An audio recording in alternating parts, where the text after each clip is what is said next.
Kudu ingkang pantes Sinudarsana katuraken wilujeng rawuh wilujeng lenggah kanthi sekeca ahlan wa sahlan biudurikum.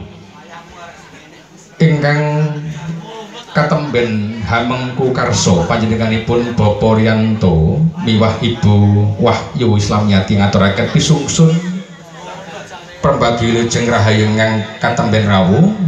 Sumangga kula dherekaken kasekecana nggenipun sami pitalenggah wonten sasana ingkang sampun semadya kanthi suka kanthi rena.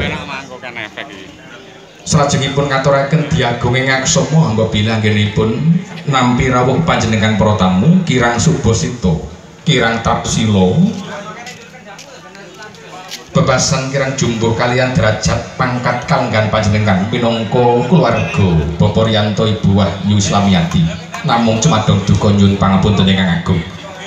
Salajengipun panjenenganipun ingkang kagungan kersa ingkang kalenggan mangki saestu nyuwun idin miwah panjurung donga para-para ingkang sampun keparing anjenengi lekasing sedya baryagung ing Majapahit Selawung Ponorogo.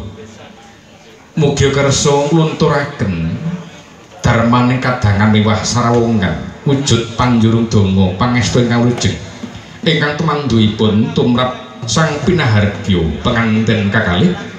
Nuring nggih Mas Bagus Wisnu Paminto sekalian Mbak Dina Setyorini ingkang bagya mulya ing kalenggan mangki arsana tepi darmaning ngawurip ngancik alamadya nilaran cilik. Mugi kasembadan ingkang sinedya bagya salaminyo rahayu ingkang den tuju lestari ingkang kaesti salaminyo.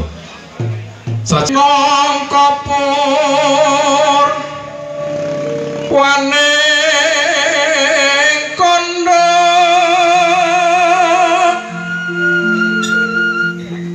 kepareng kula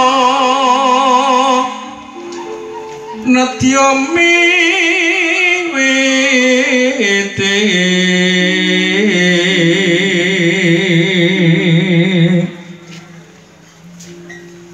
pahargyan mundo mantu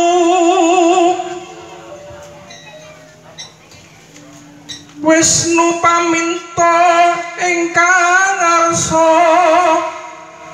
wini suda lan garwanipun dirgahayu yuwana